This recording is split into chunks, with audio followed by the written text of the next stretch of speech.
Well, Council, I'd like to call the meeting to order. Unfortunately, Councillor Bevan's voice won't allow him to chair the meeting tonight, and unfortunately, Mayor Zahara cannot attend the meeting tonight as well. So the first order of business is to ask for a motion to appoint a chair for meeting. Councillor Byer. I'll make a motion that Councillor Chenard be appointed as chair for the May 10th, 2022 Committee of the Whole meeting. All for the motion. Call for the motion. All for? Opposed? Carried. Did you say opposed? Come on up here and speak then.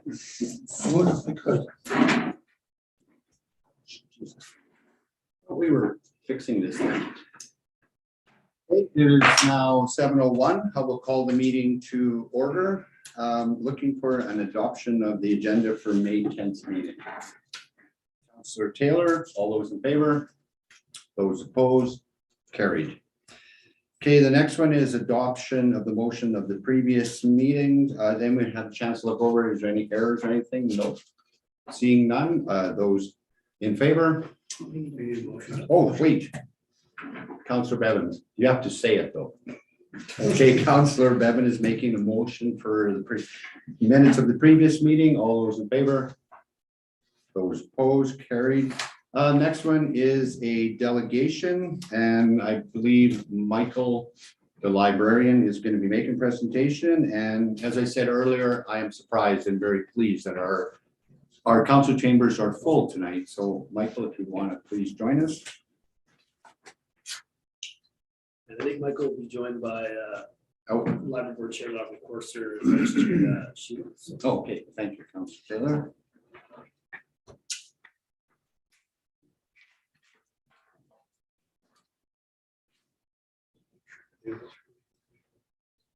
I think one of the gentlemen behind you can help you.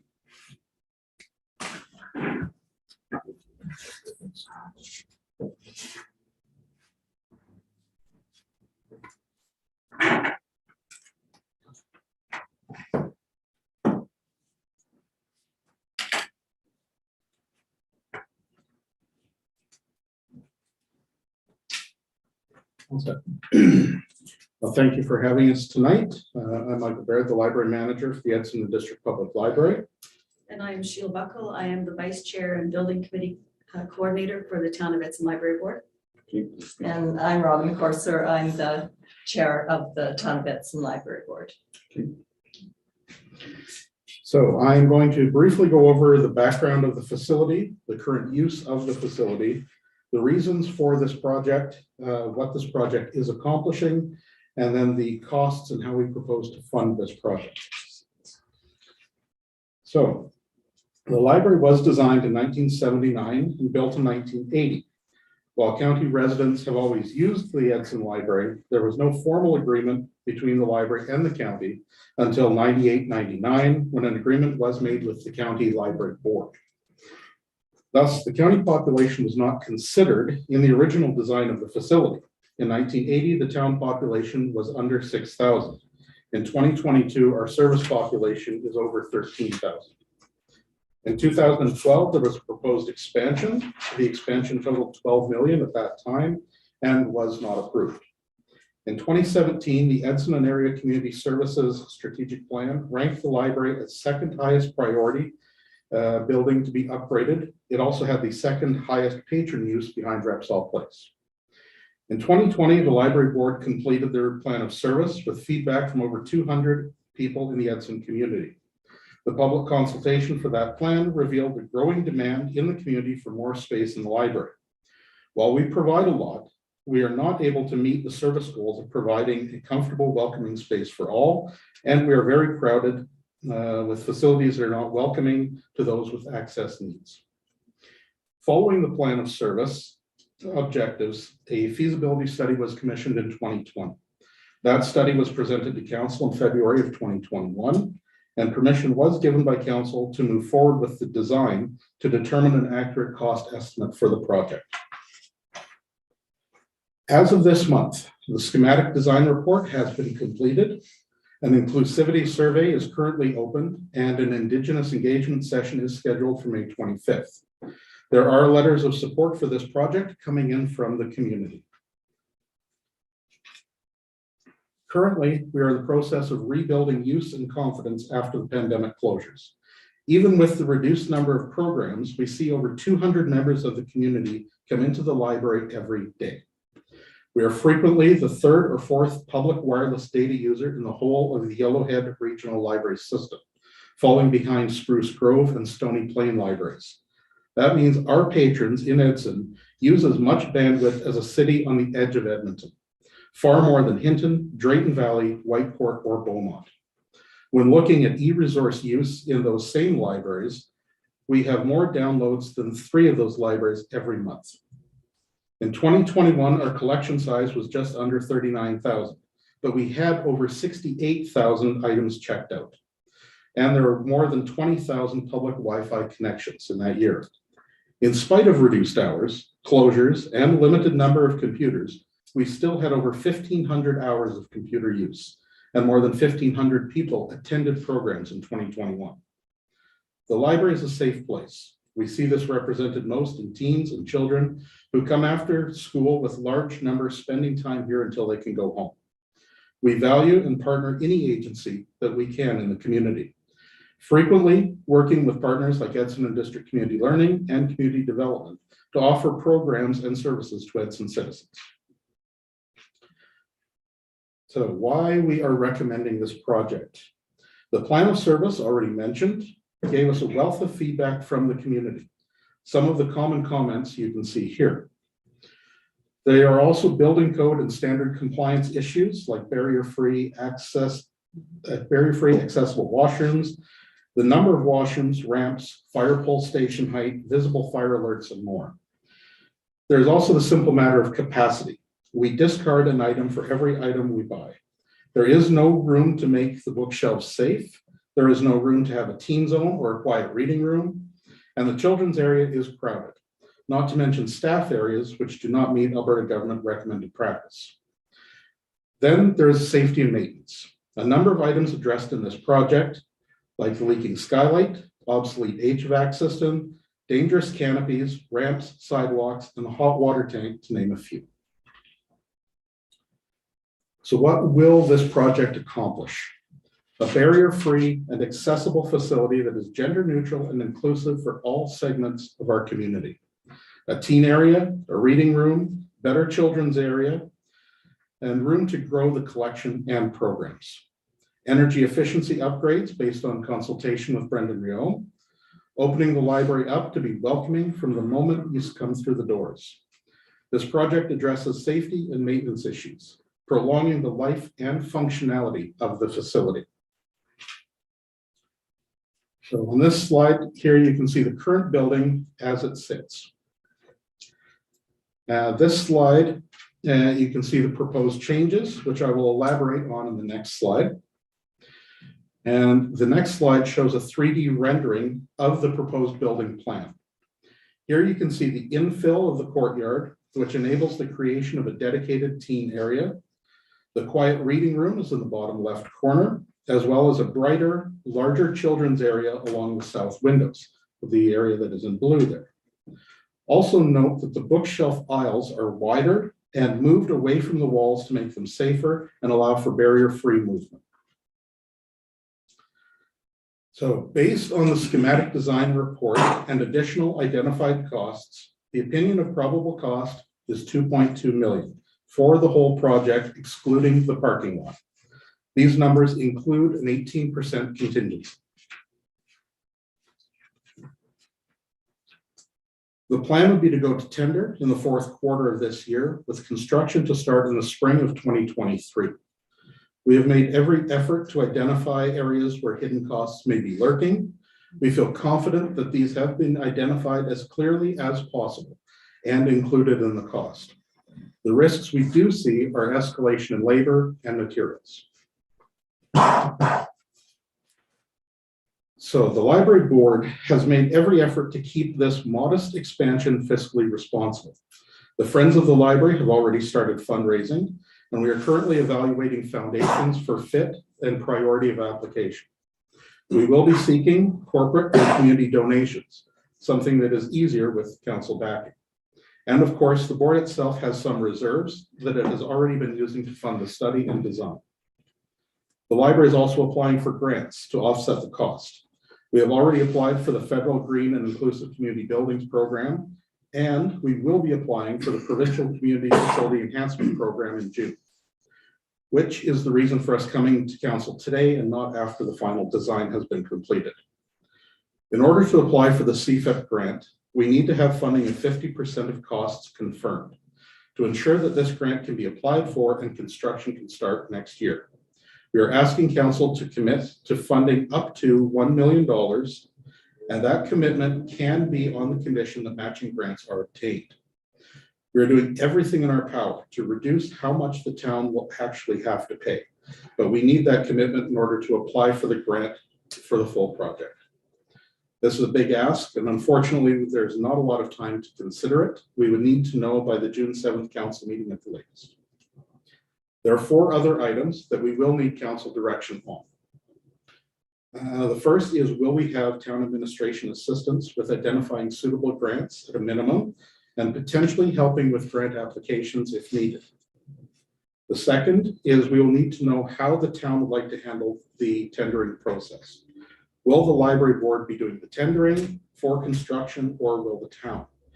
We have confirmed that it does not influence the CFEP grant one way or the other.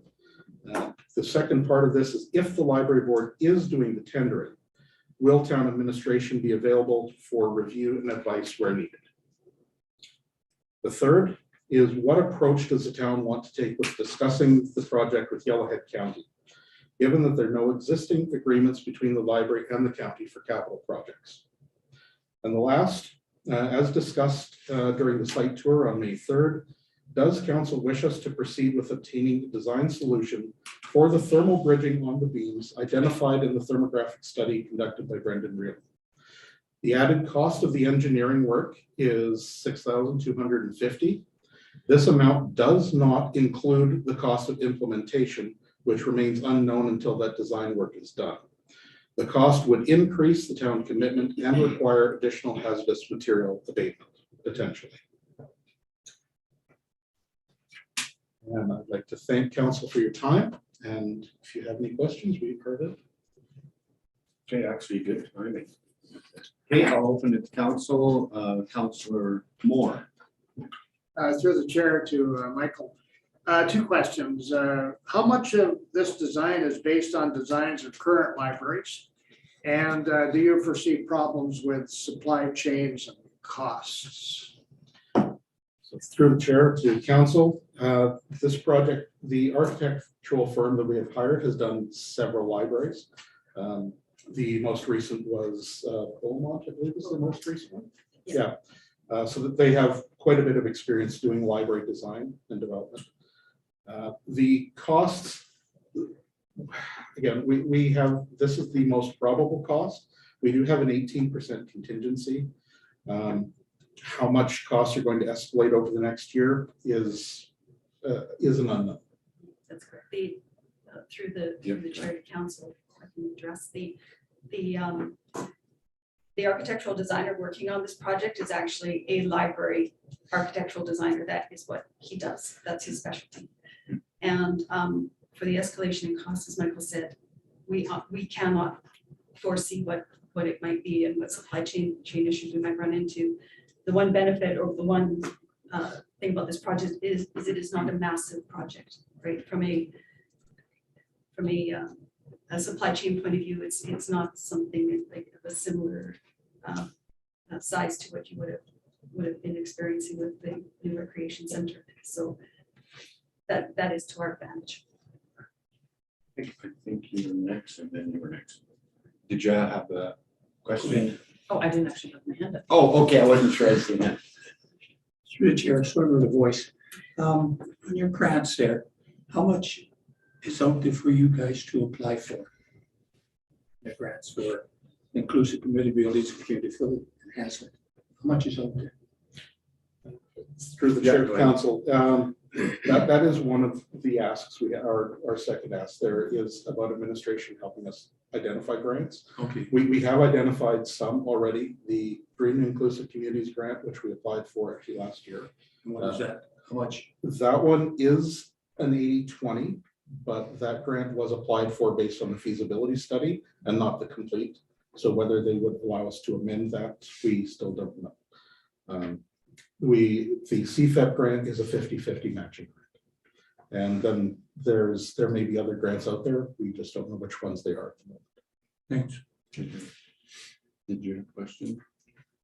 Councillor Bach. Thanks, through the chair to council and administration.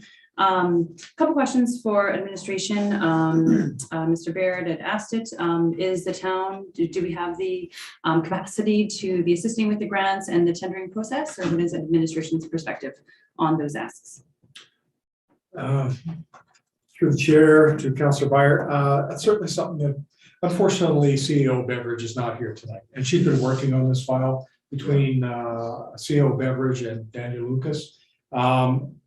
So that's not something I could answer for you tonight. I think CEO Beveridge has some ideas about that. And I'd rather her explain that to council. Councillor Taylor.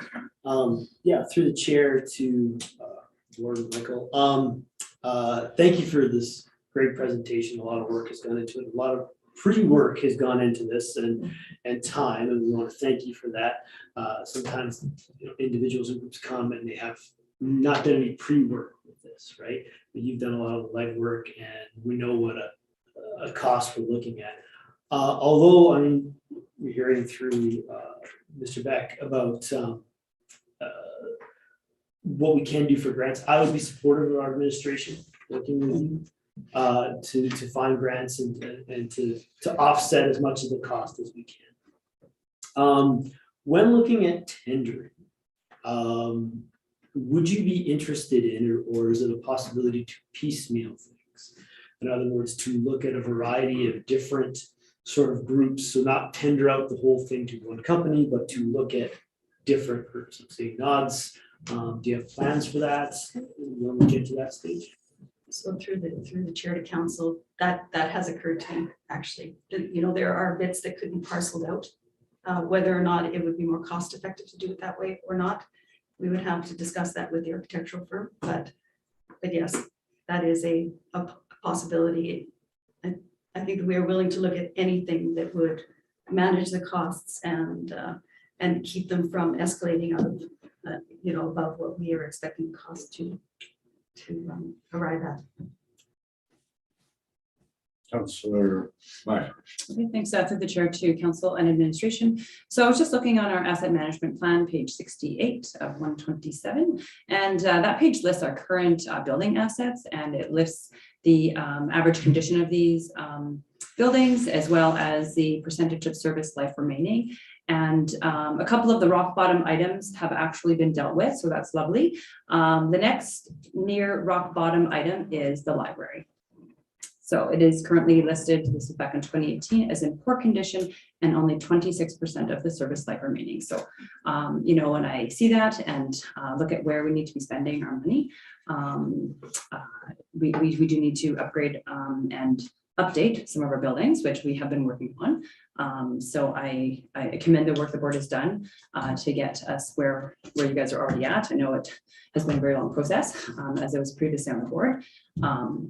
So I think that that's something that council should just be reminded of, that it is one of our most appreciated assets as far as the building goes on our asset management plan. So glad that you're able to bring that forward. You guys made some comments about the parking lots. From my perspective, this is something that I think is possibly able to be waived. I think that I don't get to make that decision, but I know we do need to have some work done on our land use bylaw, and we're working on that right now. So hopefully there's some leniency there. Last week when you guys gave us the tour, you mentioned some of the sidewalks are inaccessible, and that all that would be upgraded with this package as well. And I remember Brendan Rion had presented to council some pictures of some really leaky beams, which were from the library, which I understand are not included in this package as it stands. if this was something that we're council decided to proceed on, then I would prefer to see if we can have that looked at as well. It would be, I think, a little bit foolish to do an upgrade and do all these energy efficient things on this new portion of the building and then completely neglect the rest of the building as it stands. And from my perspective, I think that doing that all at once may be more cost effective than waiting another 10 years or some other time down the road. So thank you very much for the presentation, and that's just my feedback. Follow up. Through the chair, sort of two questions. You say you're applying for grants. When will the grants be made like available, or when will they be, the funding of that be available? So through the chair to council, the CFEP grant that we would apply for in June, we would find out in December, right? The Green Inclusive Community, unfortunately, I have absolutely no timeline. I applied for that one last year, and just last month, we found that we've now made it to the second stage of evaluation, but that it is a long process with no estimated timeline, so I have no idea. Yeah, follow up through the chair. And looking at fundraising, do you have a goal in mind of how much? I know the Friends of the Library, some members of the Friends of the Library group are here. And of course, they've been starting to fundraise. COVID kind of got in the way of things, but do you have a goal in mind of sponsorships and fundraising and that sort of thing? Through the chair to council. Of course, we're hoping to fundraise as much as we possibly can. Realistically for the Friends, 50,000 would be a stretch. Doing small raffles and items like that will be challenging. I think the largest chance that we have of significant fundraising is actually through corporate partners and other community donations. But without having, or the easiest way to get corporate partners on board is actually to also have the town on board. So that's the other reason we're here, as Michael has discussed in his presentation. And through the chair, Yeah, go ahead. I would also, we are looking at foundations as well, which, depending which foundation is willing to give us money, their grants range from $1,000 to $20,000. So there's quite a range. But as Vice Chair Sheila has mentioned, we will be seeking as much as possible to offset the town's contribution. Okay, my thing is, I do understand your tight line needing an answer by June 17th, so we cannot give you an answer tonight, which is fair. As like Mr. Beck said, our town manager has been working on it, so I believe that you will have cooperation. And we do have a lot of things, like where you brought up town and county and different stuff, so I imagine you'll have a full cooperation, and unfortunately we cannot give you an answer tonight, but we all went on a tour, and as Councillor Byer had mentioned, that that's part of our asset management, and personally I see the project makes sense, and I do like what you're saying. So you're looking for 50%. If that makes sense, that is a fair ask to improve our library buildings. I do, this board has done a lot of work, and it's something that's needed, but we can't make you any promises tonight other than what you hear, but it is something that we have to talk about. We don't have a lot of time, but we should have an answer. So stay in contact with our people, and we will hopefully have something positive for you. Are you cutting me off, or you have another question? Where you wrap it up. Oh, you ready to wrap it? I can talk longer. Go ahead, Councillor Byer. Thanks. Through the chair to the library board. So in the package, it says you need a decision by the June 7th council meeting. Is that when administration plans on bringing this back, or would we expect to see it next week? Again, through the chair to Councillor Byer, I think I'd review that with CO Beverage the minute she gets back to town. We could advise. Yeah, go ahead. Okay, and then through the chair to Mr. Baird, what is your hard deadline that you require the answer by? I know last week you mentioned you had some grant deadlines that you were looking for that approval. So through the chair to council, that's why we've said the June 7th. The deadline to apply for the CFEP grant is June 15th.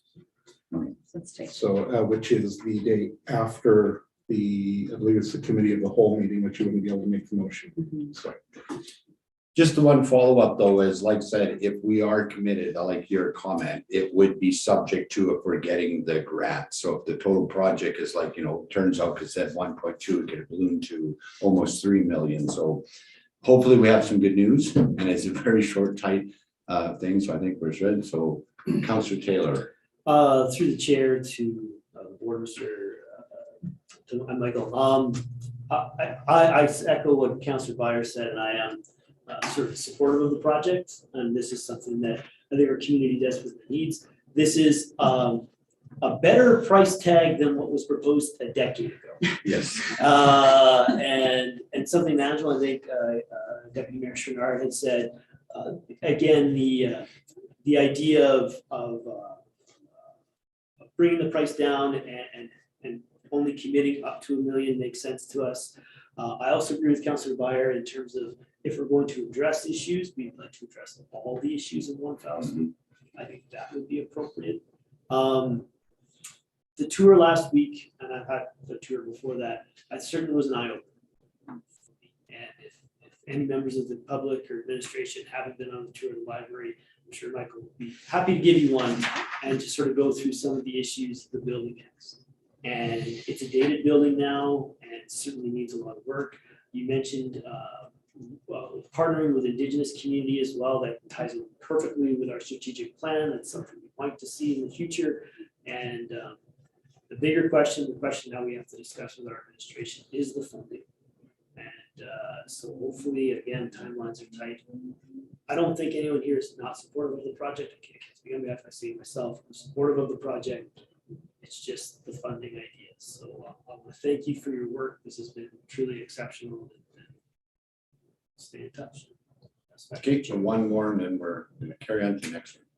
Also, the chair to administration, since we don't have a formal agreement with Yellowhead County on the capital expenses on our library, is this something that we can start engaging with them and start having a discussion, or perhaps arrange a meeting, either council to council, or at least through administration to begin that? Through the chair to Councillor Byer, absolutely. That's something that CEO Beveridge can raise with their CAO in the meantime, and maybe arrange for when there's a council to council meeting, some sort of discussion, formalize the past informal relationship. Okay. Thank you.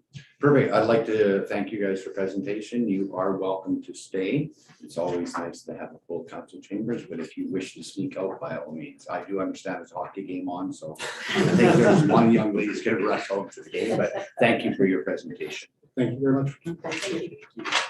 Okay, so we are moving on to reports from staff, executive, legislative, the 2021 staff engagement survey, and that is by Colin.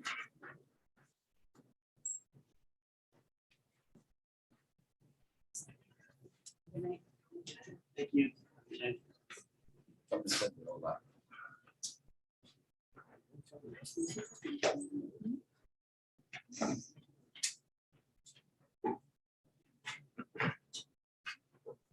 Colin? Good evening, council. Thank you for having me. And Share screen.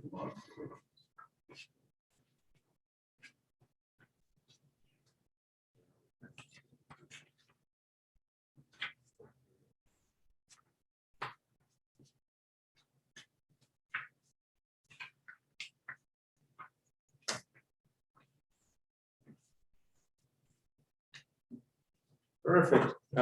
Good evening. Thank you for having me. In 2021, the administration put out an employee engagement survey for our staff. The reason I'm here tonight is to provide a high-level overview of how that went and what it might mean. The purpose of the survey is to measure employee engagement, which is best defined as the emotional commitment that an employee has to the organization and its goals.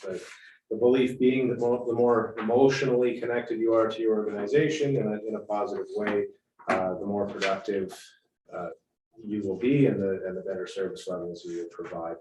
In the past, we had employee opinion surveys, which I suppose that was just a little bit less well defined. So we moved this up to an employee engagement survey to very clearly manage or measure these 7 levels of engagement within our organization, and we'll go through each one of those.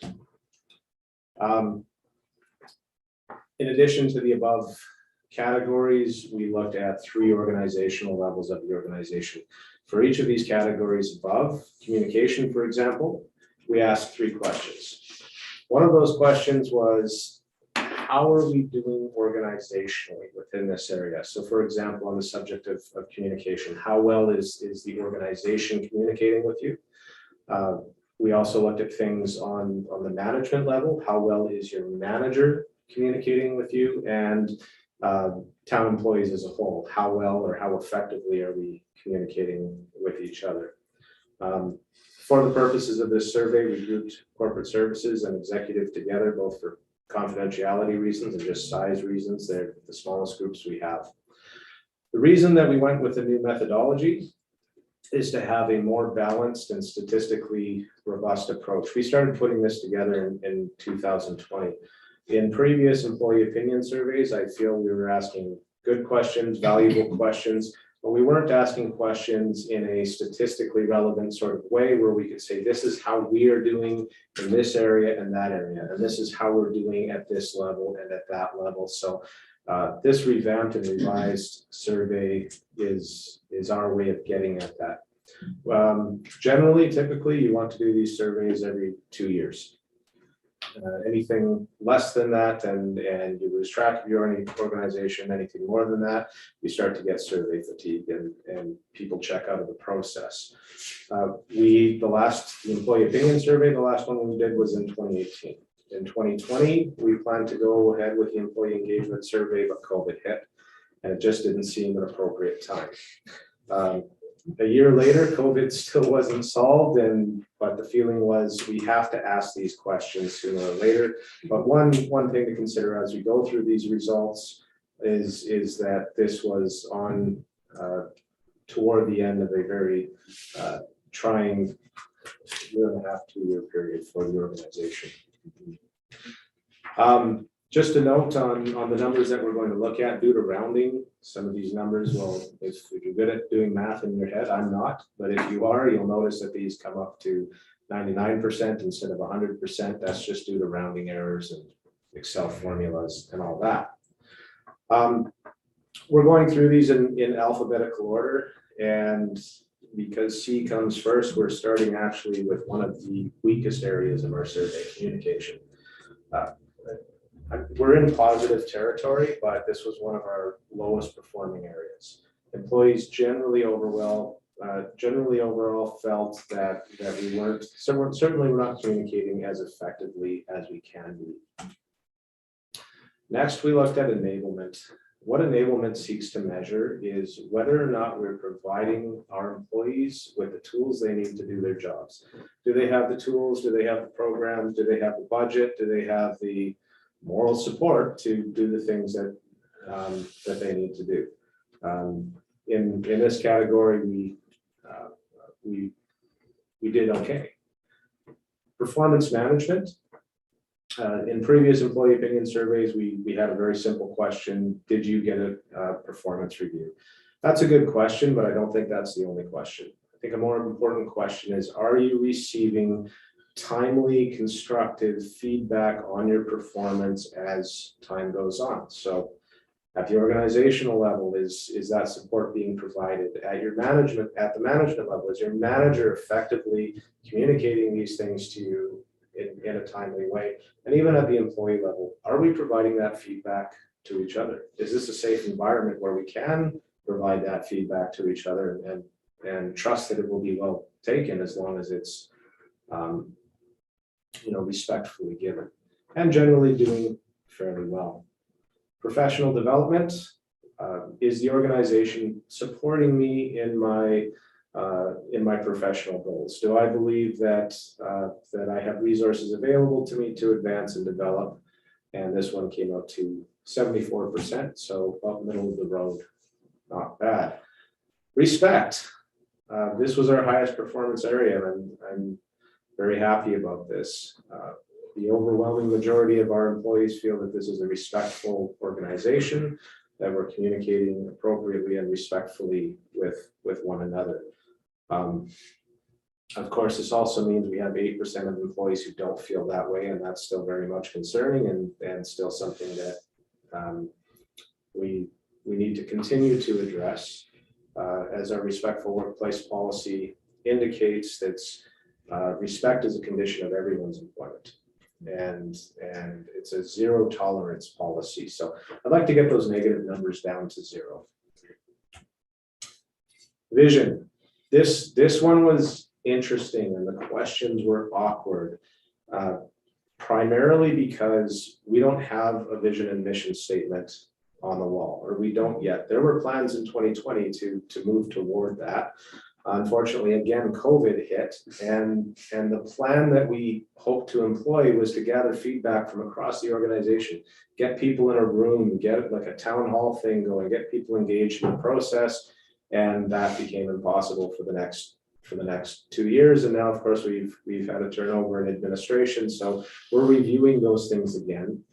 But what we were asking in this wasn't so much, do we have a tangible vision and mission statement for staff, but do you feel that sense of vision and mission? Do you feel that sense of common purpose? Because we don't have that vision and mission statement, I think that might have confused the question a little bit and made that more difficult to answer. Or people knew exactly what we were asking and still did not feel that we have as strong a sense of purpose as perhaps we should, because it definitely wasn't one of our strongest areas. Wellness. This was our second highest performing area. Generally, the question is the organization being supportive of you as an employee in having a holistic balance to your approach to work and to life? For example, we have several programs within the organization that are aimed at helping employees be healthy and whole, emotionally, physically, etc. And it's always something we believed a great deal in, and evidently we're doing fairly well in that regard. Overall results, this is our total engagement score. We're sitting at about 78%. Generally, I would like to see that number be in the 80s. But considering that this was in the middle of COVID, I'm actually quite encouraged by these results and feel that we can improve on these scores in the years to come. Interestingly, we asked the question, are you salaried, are you union? Salaried employees and union employees, the results were almost identical. Now, there may have been differences in different areas. Professional development, for example, is an area where it's easier, or it's more obvious how you might support a salaried employee than a union employee, and you see some of those tensions and results there. But overall, no discernible difference in how engaged both groups are. By branch, of course, we have 3 branches in this organization. Corporate Services, INP, and Community and Protective Services. Pretty equitable results, although infrastructure and planning was looking a bit more engaged than the rest of the organization at the time this survey was conducted. By organizational level, this is where things start to go wonky, and you see a difference in the level of engagement. People are feeling, or at least were in spring of 2021, feeling considerably more engaged and connected to their direct manager than they were to the organization proper, and they were feeling considerably more connected to the organization proper than they were to each other. This is interesting, but I'm not surprised, especially at the employee level. Siloing has been a discussion in our organization for some time, and it's going to take us some time to continue to build bridges there and find ways to break down those silos and get people working together better and more consistently. Organizationally, you may have noticed we've had some turnover in the SLT in the last 2 years as well. And in order for us to be effective at that level, we need that stability at the senior leadership table. So those things transfer down and hopefully we're there now. This is our overall satisfaction score. This isn't incorporated in the remainder of the results. This is a one-off question. And this is pretty demonstrative of why we've asked these questions in the way we have. Generally speaking, over 90% of our employees say, this is a great place to work. And if I had a chance to apply here all over again, I would. That's great. But because we've asked those other questions, we also know where people are saying, we still need to be better, right? So us scoring low on communication is not necessarily indicative that people are ready to quit. It's just indicative that they don't think we're doing as well as we can. Very pleased with the responses to this question. Again, I'd like to see from 90% to 100% in that area, but we're trending in the right direction, I think. Conclusions that we can derive from this, respect and wellness are two areas where we're performing particularly strong. Communication and vision are two places that we need to work on. We have been working on these things. We've been working on communication. We've been working on being more consistent and coherent in our communication, and also finding ways to make sure that the flow of information is more intuitive, more linear. Like most organizations, we all suffer from email fatigue here, and you can have too much information flying at you at once. So we're trying to find ways to communicate more effectively with each other, because more is not always better, right? No statistical difference engagement between non-union and union, as we stated, the minor differences between branches, and significant gaps in how we're performing organizationally versus managerially and at the employee level. Compared to, it's very difficult, so please don't put too much stock into this. It's very difficult to compare how we did on our 2018 survey to how we did in our 2021 survey, because these were just two different surveys. However, if you want to know generally how we did, it looks like we're improving. Despite the challenges posed by COVID, despite the chaotic working arrangements, I feel like this organization is and has been trending in a positive direction. And there ends my presentation. Okay, thank you. Any questions, Councillor Moore? Yes, through the chair to Colin. So what are some ways do you think communication can be improved?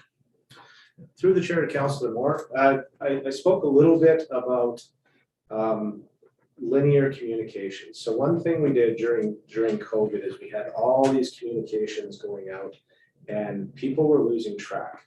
And so we were at the ECC and the SLT issuing these directives for how we were rolling with these changes that could change from week to week and day to day. And people were saying they didn't know what was going on. And we had to ask the question, how do they not know what's going on? We are blasting this organization with information. So what we did was we created a snapshot, a single document that said where we were at any given time. And that would be an anchor, a source of truth for people to go back to, so everyone always know what the deal is. And if there was feedback after that about people losing track, I didn't hear nearly as much of it because people knew where to go. So that's one strategic way we can clean up that kind of communication. Another one is to have some consistency at the senior leadership table. That's very important. We have a great senior leadership team here, in my view, and they're working very well together, and they're coordinating well with each other. So as long as we continue in that vein, then the communication will flow more consistently downwards. Any other questions? Counselor Bevins, yeah, turn it so I can see it. Through the chair, I believe that these will improve because we find a new CEO. And what I hear is that employees are more willing to talk to the new management team we got here. We feel that they able to apply for jobs, and some of the jobs have been filled internally, which previously they weren't. They were always brought in from someplace else. And I've talked to quite a few of them that, and they were happy with that, that they're able to apply. And we've got a good management team sitting across the table here, and they feel like they can come and talk to them, that the door is always open. Before it was kind of a crack and you had to squeeze in. But now they feel it's the other way around, that they're more than welcome to be able to come and talk to their management teams and that. So I think you'll see that it will improve. Councillor Taylor. Through the chair to council administration, I agree with Councillor Bevan. I think this will improve as well. I think this is a sort of a great start in terms of things, right? You hear a lot in the news and the media about toxic work environments. Based on these statistics, I would say that this is not a toxic work environment, which is nice. And I do believe we have a strong leadership team as well that will continue to build. And spinning on your answer to Councillor Moore's question about communication, continue to build on the communication aspect and improve the score. So happy to see some positivity in this. So comments. Councillor Beyer. Thanks, through the chair to administration and Colin. Thanks for bringing this forward to us. I'm very pleased that although we missed a year in COVID, that we didn't just not do it last year either, because we were still in COVID. And despite the circumstances of many people working from home and bouncing back and forth, and as you mentioned, where are we at this week with rules and regulations and how we have to what protocols to follow.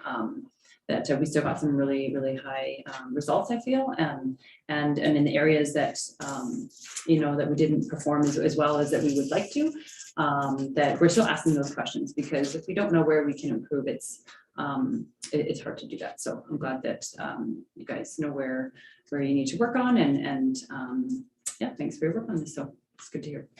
Councillor Taylor. Yeah, through the chair to Colin, just a quick question. I know we have about 100 staff in the organization. Did every single staff member, or what was the number that sort of completed? Through the chair to Councillor Taylor. Sorry, I don't have that number right in front of me. I believe it was around the 70 to 80% mark, which is very high for an engagement survey. Okay, just a comment. I'm also pleased with the results, but you can tell by the morale of the staff. And I believe it, just like Councillor Taylor said, toxic environments. Obviously, Edson doesn't have that issue. It's the morale. So I'm pleased with the results. And I do like your comment that you want to improve in certain areas where we're lacking, but overall results, very, very pleased. That's great job. And that would be, management downhill as well. So even from the brand new employees, summer students working, do we also survey them, like our part-time people and anyone part-time or summer students, just to get a grasp how they are, because they could be our next full-time employees? Thank you. No, well, not our summer staff. Part-time staff, yes. Okay. So for example, we have part-time lifeguards and they're invited to participate. This survey is generally conducted in the springtime. I am interested in how summer students are experiencing this organization. I just think it would be more appropriate to ask those questions in a different context, because we don't want to skew the results. Okay. Okay, unless you want to have any questions, thank you for your presentations. Thank you. Then up next is Court Audit in McKinley, Stitzenberger. McKinley? McKenna, sorry, I should have called you Miss Stitzenberger. Oh, that's okay. Good evening, council. You'll just have to share your screen first. There. Just keep clicking, something will happen. I don't know if it worked, right? But I do. Okay, so I'm here to just give a quick overview of the results from our 2021 Court Audit that was conducted last September. So 2021 was a certification year for our Court Audit, which happens every 3 years. So it's kind of determines if we are able to hold our core for another 3 years. If not, I'm happy to announce that we got 91% last year. And for 2021, the town has qualified for an action plan in lieu of an audit. So we won't actually be conducting an audit this year because of our results from 2021. So I've just compiled the last 3 years scores per element for the audit. So as you can see, lots of differences in different areas. Yeah, I think overall it shows that we are definitely improving in mostly all of the elements. And then again, here's just our core results for the last 5 years from 2017 to 2021. As you can see, we typically hover right around the 85% mark. 2020 was a little bit of a different year just because for a couple of reasons. So it was the obviously pandemic. So with that, we didn't have to do a full audit. It was just a review of our documentation. So there was no observations or interviews conducted. And surprisingly, we usually do very well on our interviews. So that kind of didn't play to our advantage that year. Some highlights of some key strengths that were noted from the audit was our clarity and accessibility of our health and safety policy. We have significant staff involvement in the development and review process for our hazard assessments. Our joint health and safety committee members are very well trained and do their jobs very well. Full implementation in 2021 of our competency assessment program, which was outstanding from the previous year.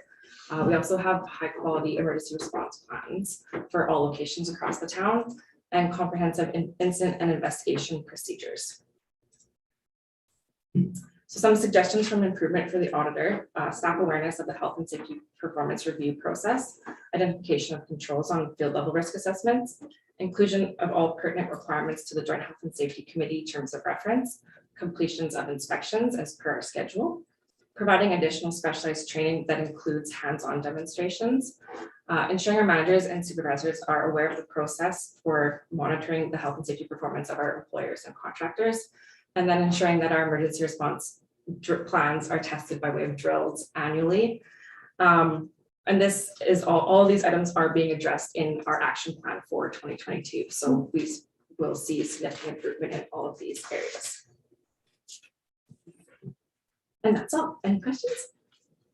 Who's first up? Okay, Councilor Black. Thanks, through the chair to McKenna. I don't have a question. I just want to commend you for your work on this. I remember the first year you presented, and you know, it was kind of new for me then, and this is a significant improvement. So you know, it's a lot of work by yourself as well as everybody else in the organization. So yeah, that's off to you guys. To the chair, Councilor Bauer, thank you. I'll also like to make a comment because quite often I'm involved in the court audit. So to have a 91 organization is very good. The one thing he said, you never want to get 99 because there's no room for improvement. But I do look at it because that does factor in when they're saying it, because if you score 99, then you can't improve. But I mean, looking at the charts, obviously you are doing an excellent job of it, of basically communicating the information to the management team and stuff, and doing your exercise, because you know, like Councilor, you have over 100 employees and sometimes that's hard to manage. So hats off to you. The team is doing a great job. Okay, thank you. Unless someone else has a question or concern. Okay, thank you for your presentation. Going on to E2 infrastructure and planning, Pat Fisher has information for us, or presentation. It's not cost lots of money though, when he says. Not yet.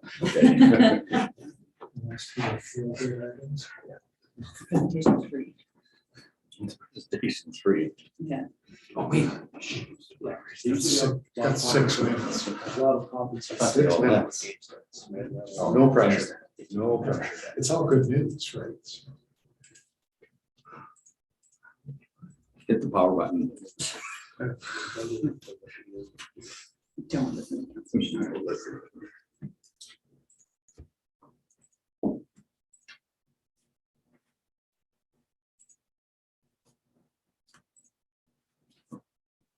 Good. Well, there we go.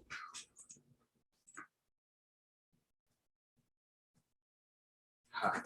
Good evening, everyone. It's been a while since I saw you. I think it would have been February, maybe it was the last time I was in this room.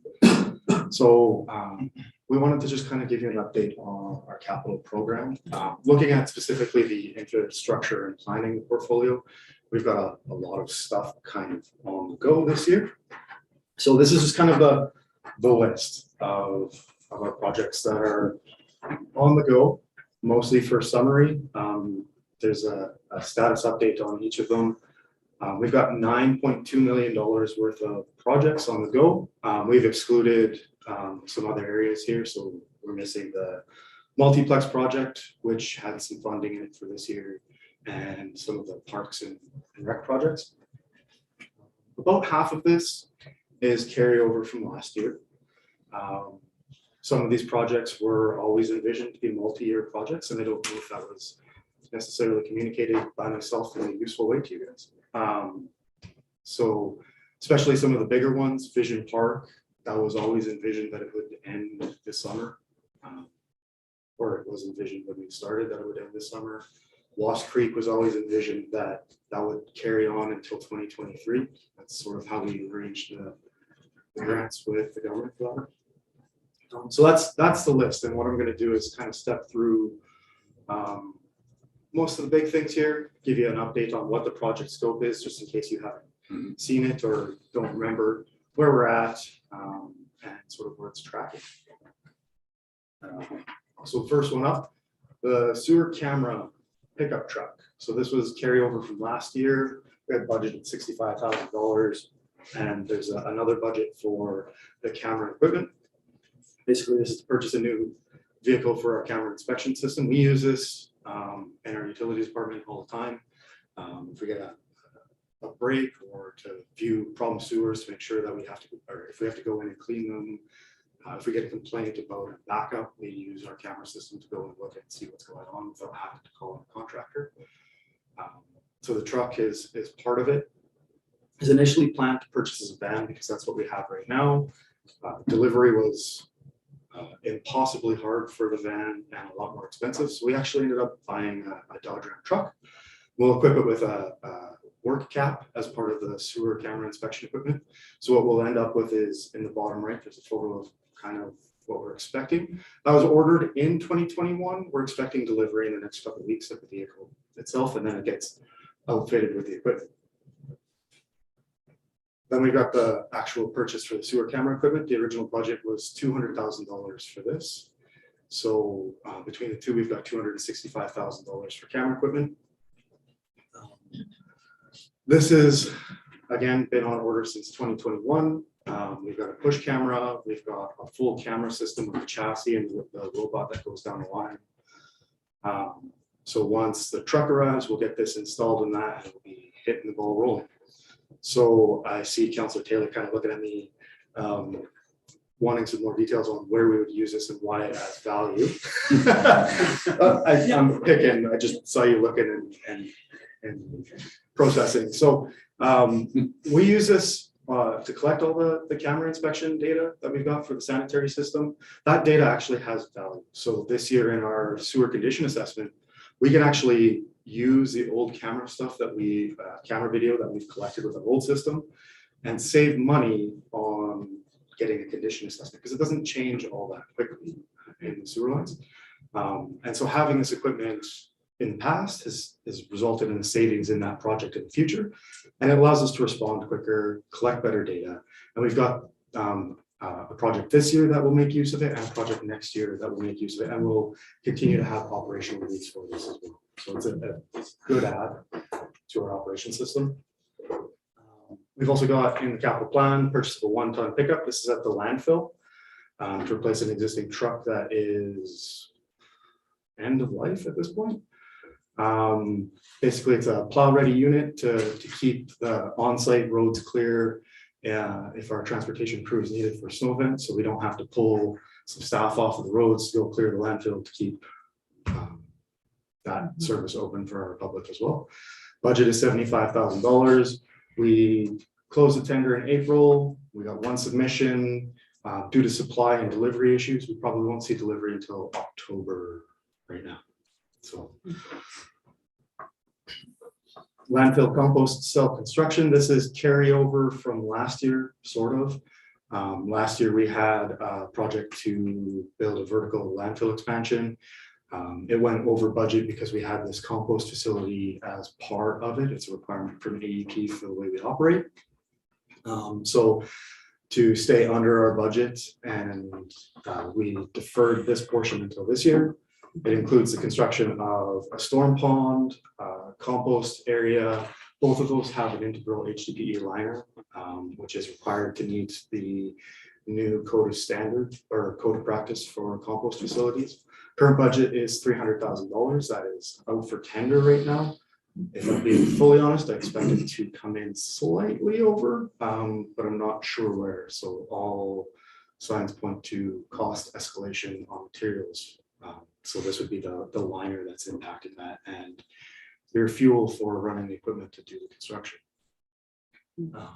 Airport tractor mower. These are two separate projects in our budget. I lumped them together. We have two pieces of equipment at the airport that are used for maintaining with mowing the lawn. The airport does a lot of lawn out there. The equipment we've got is approaching end of life. We have two projects here. It was tendered. Both are sitting over budget. We're evaluating what needs to happen next, whether we defer one or can defer one. And we'll come with a plan to move forward later. Terminal building repairs. Historically, this is sitting in the capital plan. It's about $100,000 per budget. Historically, there were several issues identified with the building. We don't have accessibility, so there's no para-ramp into the building, which does cause a servicing issue. We have intermittent flooding in the basement. There's some lighting issues with the actual airport lights that are required on top of the building. So those upgrades are probably about $80,000 and some engineering to do the actual design portion. We're currently finalizing the scope, and then we'll be arranging for design right away here. This is the big money for the year, infrastructure rehab project. So we have $2.2 million after we had the initial ask of 1.2 increase to accommodate some road and sidewalk work. So the design for the road sections it's prepped as nearly complete, but it'll go for tender this week. We just wrapped up the comments today. Once the tenders are closed, we'll allocate the remainder of that budget to deal with some sewer and storm projects. So we've got some storm sewer on 51st Street near 3rd Avenue towards 2nd Avenue that needs repair. And then we've got some sanitary line on 10th Avenue that's in need of upgrading. I'm hoping that I can squeeze some more stuff in there. So for roads, we've got two sections of reconstruction identified. One is up near Skyview, so that's 17th Ave, 15th Ave, and 63rd Street or 62nd Street near our reservoirs. Basically, the road disintegrated in the spring of 2021, and so we've got a design to reconstruct it and include some drainage underneath the road base, because we believe that's water that caused that to fail. And then 53rd Street it's about 7th Ave or 8th Ave and 6th Ave. So that's a road reconstruction with curb and gutter. For sidewalks and miscellaneous patches, I apologize about the map. I thought it would show up a little bit better than it is. Basically, we had some field assessment completed by a parks crew throughout town. They identified some key areas that they wanted us to focus on around the leisure center. Some of those sidewalks are pretty gnarly. I don't know if you've seen them recently. There's some like 2-inch heaves. We've got an area in front of the medical center that our parks crew asked us to look at. There's some patches on Main Street from breaks, and then we've got some catch basin repairs that require some concrete work as well. So those are located in Hillendale, Wilshire, so 16th Ave and 56th Street, one up in Tiffin, and I'll have probably 2 more to add to that list right away. For patches, if we can sneak them in, we're looking at doing some work around 11th Ave and 56th Street. That road in there is real gnarly. There's some large heaves that I think are probably a safety concern, so we're going to focus on that. And then there's one on 6th Ave that has been there for a while. And I think we can address those 2 and see what else we can sneak in. We are facing some cost pressures, so there is a limit to what we'll be able to get done. Lost Creek, this one is funded from the province. We've got a budget of about $2 million. 90% of that is a grant administered by AEP, and with a 10% contribution from us. So right now, the project scope is to reconstruct and redo the drainage alignment sort of down 48th Street along First Ave through this industrial area, and then replace a culvert underneath the highway to improve drainage. So this will let us fix that massive heave on 45th Street, because we need to do some storm sewer realignment there to fix that. That's what's happening. When you see that heave on the south side of 2nd Ave, it's actually the pipe is floating out of the ground. So we need to get more ground cover on the pipe to keep it from doing it. So right now we are working with the land agent and Alberta Transportation to secure land rights and right-of-ways in this area. It's a slow process, and hopefully we get some resolution on that one fairly soon. That's kind of holding up the project. We do have a funding deadline with Alberta Environment and Parks of next year. If we don't have closure on the land stuff right away, I'll be approaching them about seeing if we can extend that, because we still have to do construction. Civic Center boiler, this is one of our energy efficiency projects. We've got a budget of $350,000. Scope is to replace the boiler in here and change some of the controls so it doesn't feel like it's a sauna in some spaces and winter in others. I'm specifically talking about mine and Clayton's office. We go one side of our space to the other, and it's winter to summer. Basically, the boiler is at the end of its life. A lot of the control systems aren't working, and there's a major energy savings to be had by replacing this with a newer style boiler. We're done the final design. I have the stamp drawings in my email as of tonight. They'll be posted tomorrow for tender. We're aiming for completion in September 2022. So far, it seems like most of the parts on that are in stock and on the shelf. Vision Park, we did a budget adjustment in the summer last year to fund this project. The project is to construct a water treatment plant at Vision Park. Budget at the time was 2.7 million, I think, for construction. Work is progressing right now. We've got process pumps in the building. The treatment units are installed in the building. The piping is going in. We've got all the lighting and electrical roughed into the building. Bathroom fixtures are on site. Plumbing's roughed in, ready to go. So upcoming work, you're going to see the block exterior and finishes and doors go on the building. And we'll be working on HVAC roughings inside the building. This project has had some major challenges kind of come up this summer, spring. One of the major pieces needed to run the water treatment plant, the electrical distribution center inside the building is not expected to August, despite being ordered for Christmas. We had to replace one of the pumps, basically uncrated it and found out that it was damaged from the factory, so it had to get replaced.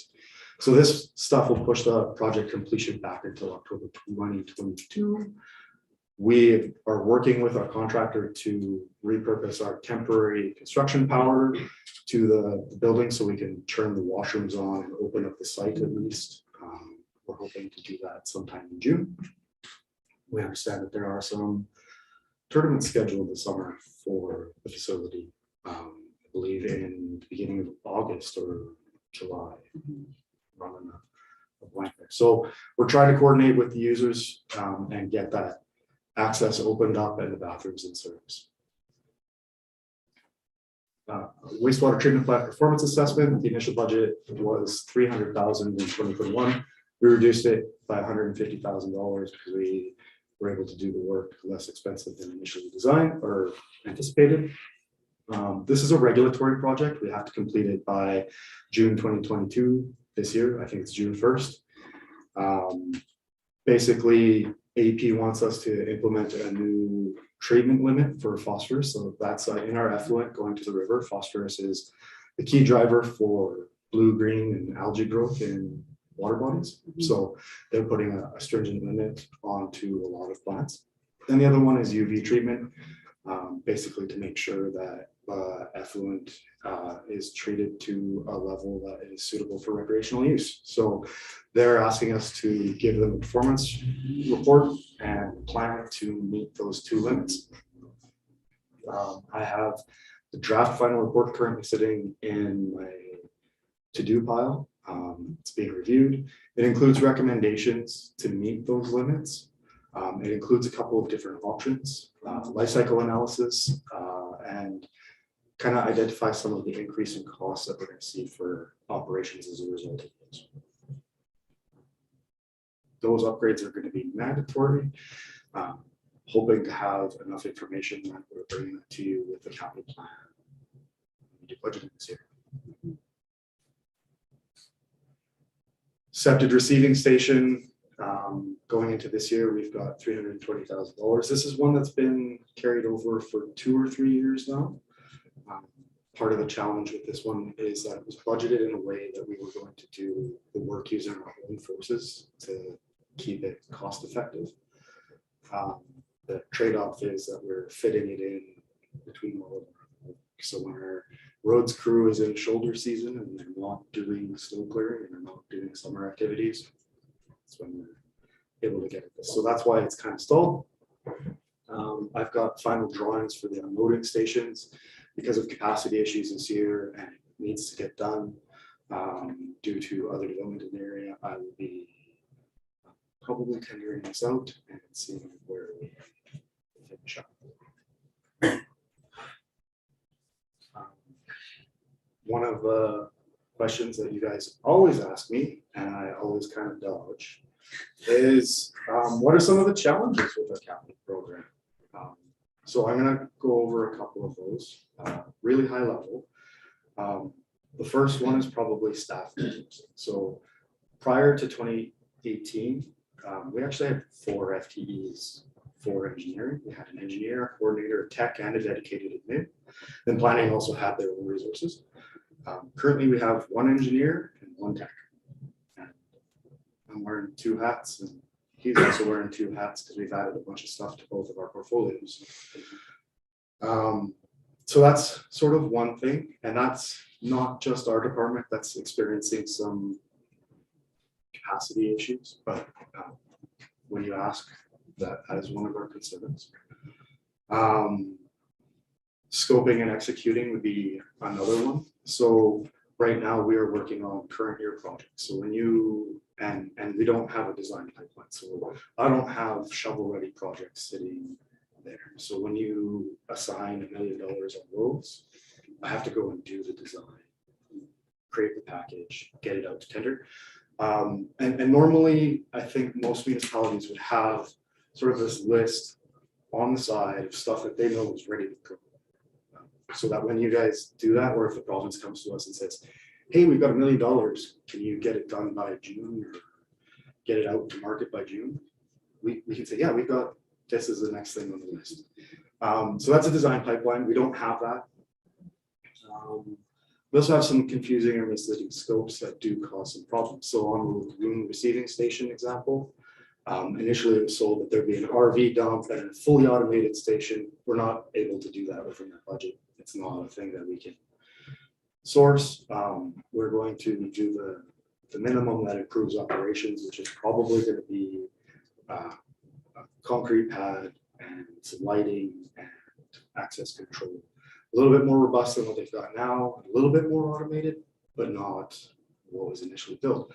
And some of that has to do with the scope. So very clearly, when you create the project scope, if it's well defined all the way through with the design pipeline, we know what we're doing. We're fairly confident we can get it done, and we set better budgets. So that's sort of one of the other challenges. Executing. So for the last year, basically, we don't have a standard process in the organization. So when I executed a project, it was different than when our transportation manager would execute a similar project in terms of how we would go about it. So we've been really tightening that up in our department over the last year. And the act of tightening some of that stuff up takes time. So the first tender opening I went to, we had to go and find all of the bids. We couldn't find them all, which is dangerously embarrassing. And then the second one that we ran online, we had a bunch of bids that didn't actually make it into our mailbox. So as a result, we went to an online platform for receiving tenders in our group. So it's been sort of an evolution of building processes that work for us over the last year. You asked about it earlier tonight, Councilor Byer. We are seeing supply chain issues across lots of things, pipe, electrical items, controls, and even our consulting supplies. Some of them are really tight because there's a lot of stimulus money that hit the market in the last year. They're just swamped. They're running design for lots of stuff. So when I was asking about, hey, would you have capacity to do this project for me? Some of my consultants said not till November, right? So we are seeing that on water systems. We're seeing it with hydrants, stuff that used to be off the shelf. We're now having to book ahead of time if we know, and seeing longer and longer delivery things. And then inflation is probably another major component. So we saw it on the multiplex project where those budgets came in really high after exposed. That wasn't scope creep specifically. That was very much an inflationary issue. I think across most of our projects, we're seeing and being told about 2% a month, 1 to 2% per month right now, and it's not slowing down. Doesn't look to be slowing down. So we're expecting that that's going to be an ongoing concern. It's hitting both of our operational budgets and capital stuff as it's coming in. So at some point, we're going to have a bunch of projects that are coming in over budget, and we're going to have to bring them back and have a chat about what we want to do and what we don't. That's something that I'm absolutely expecting to have to do this summer sometime. So with that, I didn't mean to be a Debbie Downer. Councilor Byer. Thanks. Through the chair to Mr. Fisher, thank you very much for your presentation. I couldn't help but notice that on the first page of it, in order to list all of the projects that you have, it looks like you had to use about a size 8 font. So there's definitely a lot of items on, I guess, on your plate and in your department. And thank you for showing the challenges. I know that's something that I ask every time and is a challenge to, I guess, get a really accurate picture of what that looks like. So I appreciate you showing that up front and, and expressing some vulnerabilities as well. So I know it's not no one wants to see that. We just want to see happy things. But it's important for us to also be aware of that. You did mention that you're down a few staff in that department. Is that something that we're trying to hire out right now, or what is our plan going forward to I guess help that department? I think you mentioned there was a sale on hats. So, through the chair, so obviously it's more than just hiring more people. And I know when this question was asked me before, I didn't have a real good answer. I said that I needed more time to understand, right? So Mr. Fisher talked a lot about some of those system things that are broken.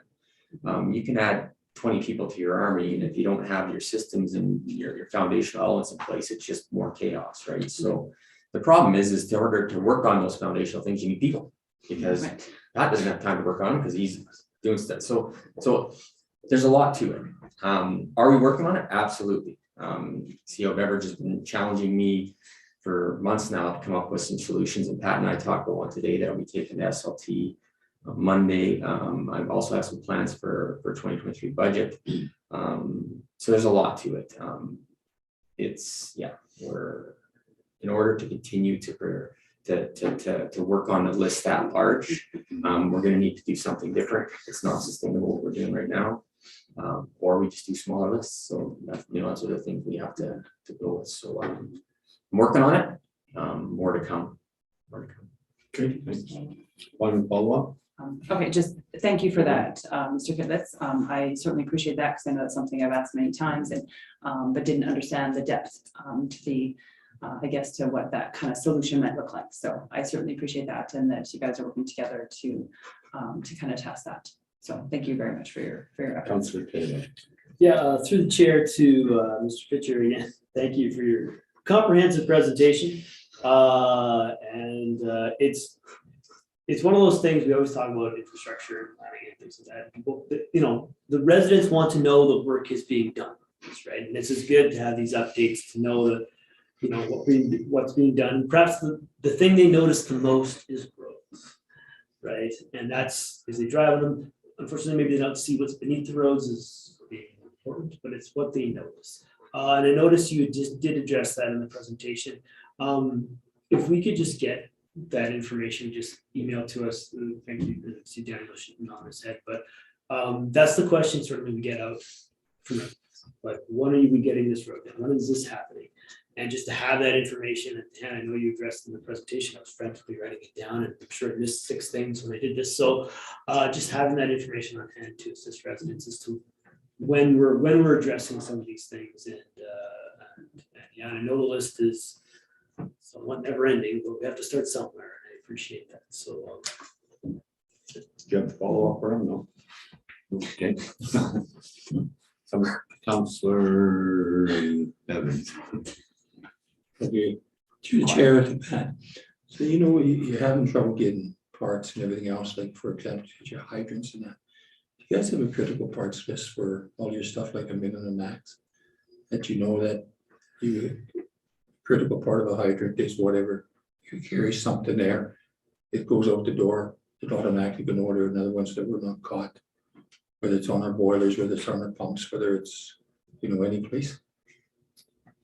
Through the chair to Councilor Bevan.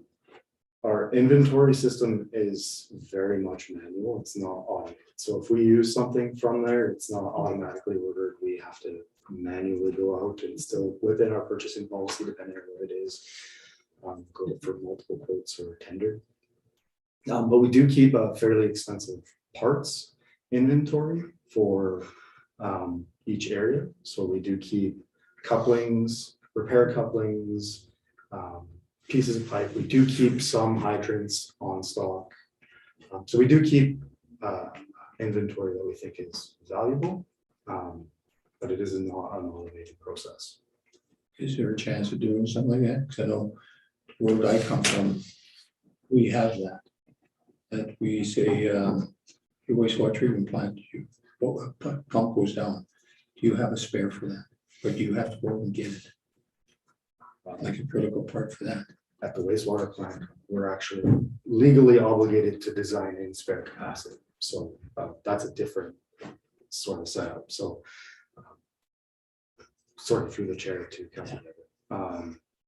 So it's gonna depend on the system. So at the wastewater plant, everything in there is lead, lag, and then spare. So we have a spare boiler, or sorry, spare blower, we have a spare main lift pump, we have shelf spares for anything that can't fit lead, lag, spare in field. So we have critical stuff like that. I guess that's what I was asking. It's not automated. Automating that process. This is something that we've actually been talking about quite a bit lately as well, as working on our inventory system and improving it, because I think that there is room for improvement, but it comes down to capacity a little bit as well, right? Because those inventory systems, when they really run properly, you've got somebody, that's their baby, that's what they do. They're watching that system. If you sign something out, you're checking with that person to let them know, and they don't know that we're set up for that just. Councilor Moore, do you have a question? No. Councilor Bevins, you have a Just a follow-up, follow-up, please? so on that, wouldn't it be able to tag it? You use your gun, it takes it out, would automatically go into your system saying that we used it. You know, what do you, it's like a scanner. We can scan stuff and it automatically goes to our computer saying that we've used it. We need to order. Yeah, we just don't have that. Well, maybe Full it's- disclosure, we got, it's a spreadsheet and we update it. Like the POS system we use. Yeah. It's just Very not hard to possible. set up. Does someone else have a question? Just to follow up, your total was what, 9 million, right? I remember there? 9.2, but that is excluding some other stuff, right? So I'm not including the parks and rec and facilities projects that were listed in the budget. And I'm not including the multiplex. No, I was trying to look to total, because then if we could be a cost overrun, and I expect one, if it could be as 10%, that could be another $1 million. I understand. Yeah, because I mean, like, I fully appreciate, and the projects have been in the works and stuff keeps going up. So do we have a rough estimate what to be expecting to get these? Because like we hear in the room, we want them done, but with cost overrun, because even the example where I made a note of like the tractor and the deck, used equipment is worth a lot of money. Did we look about selling them, and what we get for the used product that'll pay the overrun for new? Haven't looked at it yet. Yeah. We're still using it. Well, the only thing I'm saying on that is when you put out the tender, because I mean, with vehicles, hey, I've got a nice 20-year-old tractor I'm gonna trade in, which has value. What would the trade-in look like? And that could solve some of our, because I do appreciate, like you're saying, you need the maintenance and they only have so many years left. So if we experiment something along that line, but I was just sort of curiously looking at, you know, overrun, if we had an estimate, it's gonna be an extra 500,000, $1 million. I don't know that, Councillor Schubert, at the moment. I think I'll get better information as we close, right? So, Okay. Stuff that's already in the works for construction, like Vision Park, that overrun is gonna be a lot less, because that price was settled, those purchase contracts were established when we tendered it. But the stuff that's closing or will be closing, that's where we're gonna see. Anyone's most of guess. that. Okay, let's compare. Yeah, follow-up question. Any questions, that's all right. Okay, go ahead, have a new one. Through the chair to Mr. Fisher. Regarding the wastewater treatment plant, so this might be a silly question, but it seems like that the regulations get thicker and thicker as the minutes go by. And I remember 4 years ago, there was a talk about, you know, if we wanted, you know, we could add the EV treatment. I think what was the term used for to make it safe for recreational usage? I'm not exactly sure what that means, and I'm not sure if I want to know what that means, but is this everywhere being hit with these same regulations? I just don't hear other people talking about it, and yeah, I'm kind of wondering if like everybody else has to add these new systems in as well along the river? Through the chair to Councillor Bear. So when we did the construction for the wastewater treatment plant, we were significantly over budget. And we didn't get the approval requirements until 90 days before we turned it over to operations from the design side.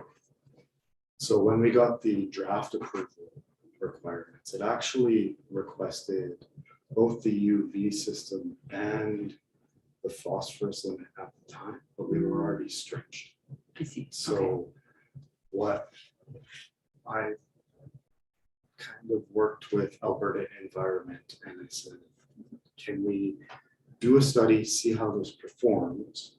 And it allowed us to buy time and create a plan to meet these objectives. So instead of having to do this in 2019 as an extra to a contract that was already way over budget and we didn't have any provincial money at the time, we were allowed to defer that and come up with the plan and the report that gives us a better idea of what those solutions will look like for budget purposes. Okay. There's lots of communities right now that are also going through the same process where they're having to upgrade their wastewater treatment plant. So Wetaskiwin is one, Cold Lake is one.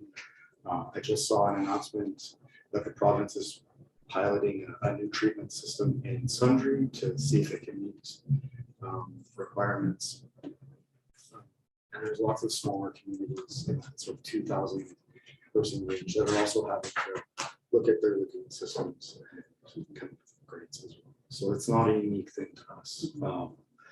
And across Canada, I think you could look and take a look at there's a federal infrastructure report card that looked at all the communities and the state of all of their infrastructure, and that was identified as this is one of the big things that is coming from this wastewater plant. Okay. Thank you. Any other questions from council? One more. Is it new or follow-up? There's the chair to Mr. Fisher. Regarding the Waste Creek there, Wass Creek. Wass Creek. If we're unable to complete the land agreements that are required, can we start with the work prior to that? If you're with the timeline being a bit tighter than maybe, or I guess next year, let's do by next year. One of the properties, through the chair to Council Meyer, one of the properties is key to actually completing the upgrades, and we're still trying to negotiate with them because they're not even, we have no access. Oh, I see. Okay. If there's a follow-up, that's probably a closed No, that's fine. conversation. That's fine. So follow up. Okay, I believe you've answered all of our questions, so thank you for your presentation. Thank you. And then we come on to nothing other than H. Questions from media or people from the audience. From tonight's council meeting, no. Then we're good, and we have no. Did you have a question? Not even for me? Okay, thanks. She doesn't bother. Okay, then we have no closed session, so now we have a very important one, motion for adjournment. Councillor Bevins, all those. Can't sit over here. Oh, It's gonna be the guy. during No. adjournment, you never look that way. I learned that from the mayor. Oh. All those in favor? Thanks.